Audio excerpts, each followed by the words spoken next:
මේ ඒකට මම කිව්වා මේ වතුරට පයින් ගහන්න කියලා. ඒ කිව්වා මේ වතුර පයින් ගහවෙන්න මම ස්ලෝ ෂටර් ස්පීඩ් දාලා තමයි ගත්තේ. එතකොට මේ වතුරේ වේගය සටහන් කරලා තියෙන පින්තූරේ. ඒක තමයි ලස්සනට හිතෙන්නේ.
मैडम මේ පින්තූරේට බොහොම හිත ගිහිල්ලා වගේ.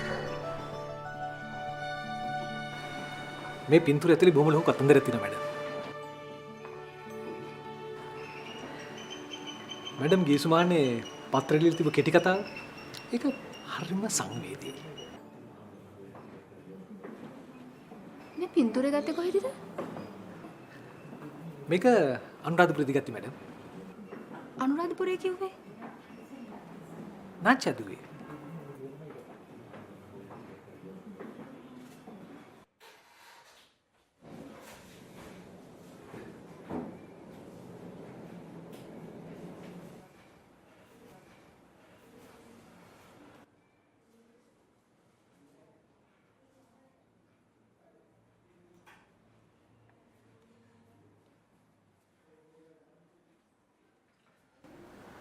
මොනවද ලියන්නේ?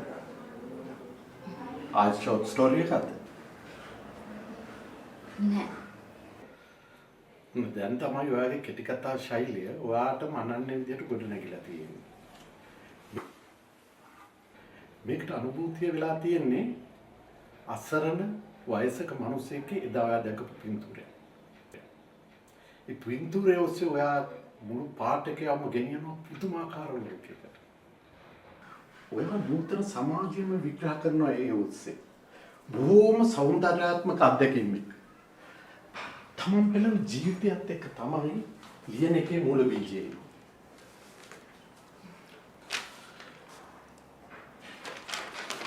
කලාකාරය දෙපස නවක ශිෂ්‍ය ශිෂ්‍යාවන් පෙළ ගැසී සිටිති. ජ්‍යෙෂ්ඨ ශිෂ්‍යයන් නවක ශිෂ්‍යයන් වෙතට පීඩන එල්ල කරති. අත් දෙක දික් කරපල්ලා.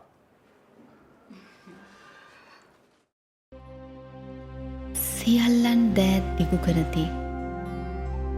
සුසිනිදු රෝස පැහැති මාංශල දෑගිලි දිගුවේ. මොරීන්ගේ මූණ රත් පැහැවී ඇත. ඒ ඇඟිලි කොතරම් සුන්දරද. ඒත් මා දෑත් දික් කරන්නේ කෙසේද? මාගේ නියපුතු කෙවී ඇත. තවද අවුරසින් දෑත් කළු වී ඇත. කටුවල ගැලවීමේ නිරත වන්නෙකු ඇඟිලිවලට වන අකරතැබ්බය දනී. මම ඒ කරදරවලට මුහුණ පා සිටිමි. ඇඟිලි ඉරිතලා දුර්වර්ණ වී ඇත. මම දෑත් සඟවා ගතිමි. මම කැමති ඒ කොටසට. එතන තියෙනවා වියලි කලාපයේ ජනජීවිතයේ ඇතුල්කඩ. ඔයා නිර්මාණය කරන ශිෂ්‍යාවගේ ඇතුළන්තේ. ඒක හිතලුවක් නෙමෙයි. යථාර්ථවාදී. ඔයා හරියට සහභාගීත්ව නිරීක්ෂිකාවක් වගේ එතන හරි ලස්සනට විස්තර කරනවා. ආචාර්යවරයා ඒ දෙස බැලී. තම බැල්ම තුල බොහෝ දේ ඇති බැව් ඇයට රහසක් නොවේ. ඇයට පමණක් නොව විශ්වවිද්‍යාලයේ බොහෝ අයටද මේ වෙන විට රහසක් නොවේ. මේ කතාවත් අපේ කතාව වගේ. හැබැයි වෙනස් වෙන්නේ කාරණා දෙක. ඔයාගේ කතාවේ ආචාර්යවරයාත් ශිෂ්‍යාවත් සමාන වයස. ආචාර්යවරයා කොළඹ තරුණිය වියලි කලාපේ. ඒත් අපේ කතාවේ අපි දෙන්නගේ වයස් පරතරය අවුරුදු 20ක්. අපි දෙන්නම මෙට්‍රොපොලිටන්ස්.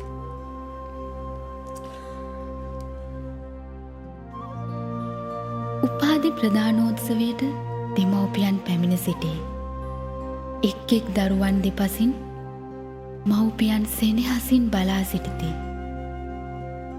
එක්ව ඡායාරූප ගනිති. සිප වැළඳ ගනිති. එහෙත් මට මවක් කොහින්ද? මවටත් පියාටත් දෙදෙනාටම මට ඇත්තේ අපරිමිත දයාවක් දක්වන පියෙකු පමණි. මා වෙනුවෙන් දුක් කුසලන, දුකේදිත් සැපේදිත් දැස කඳුලින් තෙමා ගන්නා පියෙකි.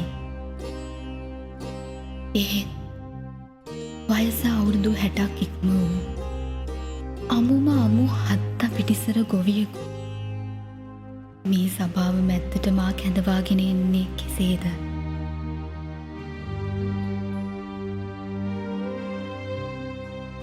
දුවෙකුට තමුන්ගේ තාත්තා ගැන එහෙම හිතන්න පුළුවන්. එහෙම කුරිරු වේද?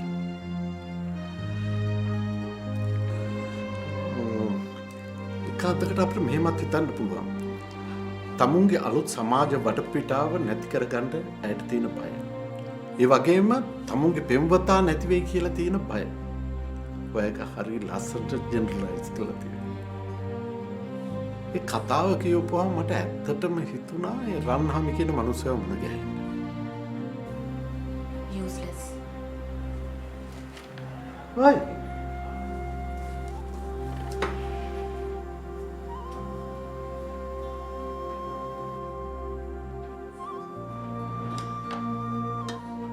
මං රන්හාමි හම්බෙන්න ගියා.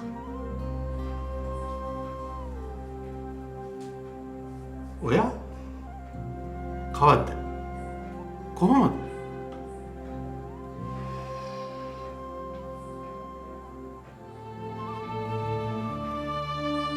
එදා අපි අනුරාධපුරේ කැම්පස් එකේ උත්සවයට ගිය වෙලාවේ ඔයා කැම්පස් එකේ ඉන්නකොට මට හිතුණ රංහාමි හොයාගෙන නාච්චාදුවට යන්න.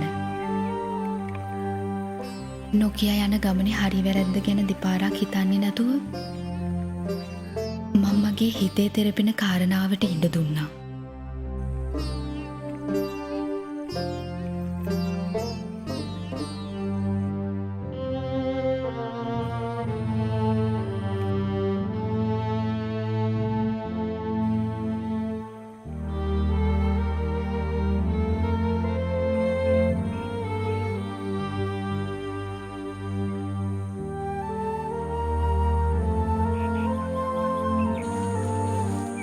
මාමේ පොඩි හොඩුවාවක් දැනගන්න කියලා. මේ පැත්තේ රංහාමි කියලා කෙනෙක් ඉන්නවද?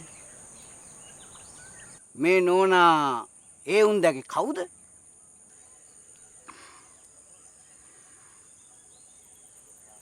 මම දන්න කෙනෙක්. රංහාමි මාමා ජීවත් උනේ ආන් අර පේන වැවුතාවුලට ඩිංගක් ඇහෙන් පැලක් අටවගෙන එතන. මගේ මතකයේ හැටියට උන්ද මේ ගන්තුලාන්ට ඇවිත් අවුරුදු 2ක් විතර වෙනවා. හැබැයි මේ කාල සීමාවට උන්දව හොයන්න මේ කෙනෙක් ආවමයි.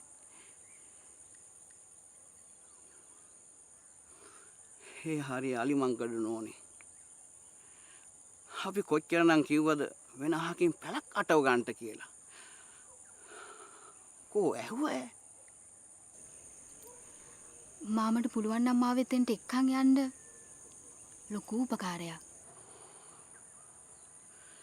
එක්කගෙන යන්න නම් ඇහැකි. ඒත් දැන් ගොහින් පළත්තේ ඈ. ඒයි උන්ද හැම පොයේටම යනවා සිල් ගන්න ගලේ පන්සලට. එදා පොය. උන්ද සිල් ගන්න ගොහින් නෑ.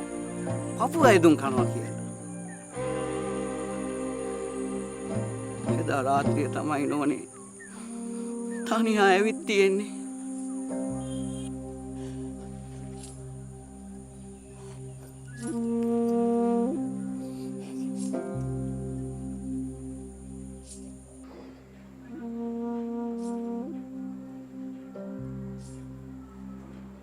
රංජිත්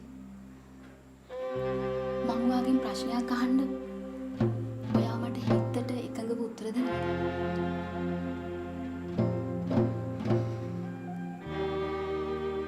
ඒ ආචාර්යවරයා ඔයා නම්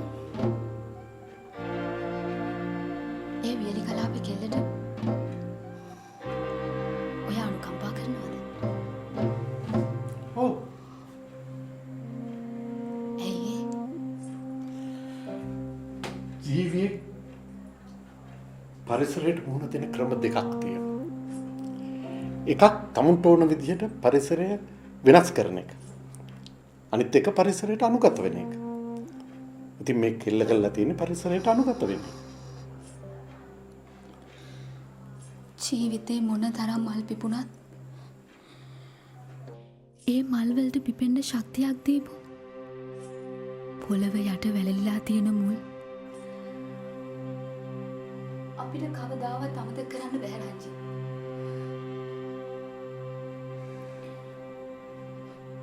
ඒත් මගේ අතින්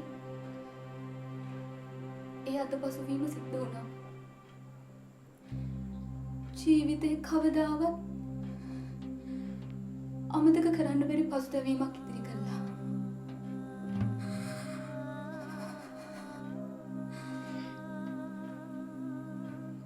ඔයා දන්නවද? ඒ පින්තූරේ හිටියේ මගේ තාත්තා.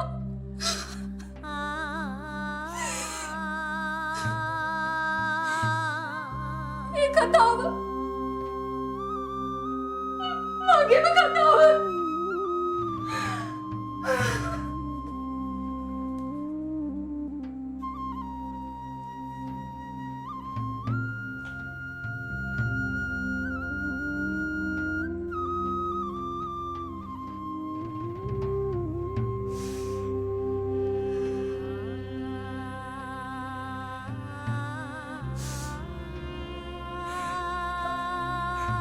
රාලිය වගලා තම වෙච්ච පැලේ කැඩිලා ඉඳිලා ඉරිලා ගිය කොට්ට පැදුරු තලි කැවුණු වලක් එක්ක අන්තිමට මට ඉතුරු වෙලා තිබ්බේ මගේ තාත්තගේ මෙන්න මේ පුලත් වංගෙඩිය විතරයි.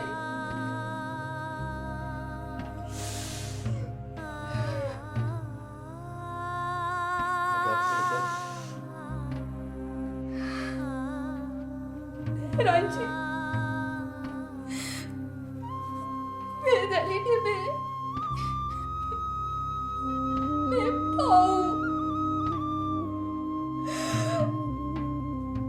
තාත්තෙක්ට සලකපු නැති තවකගේ පව්.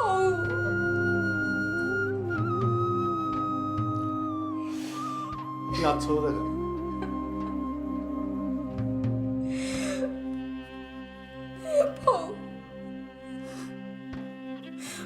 මට කවදාවත්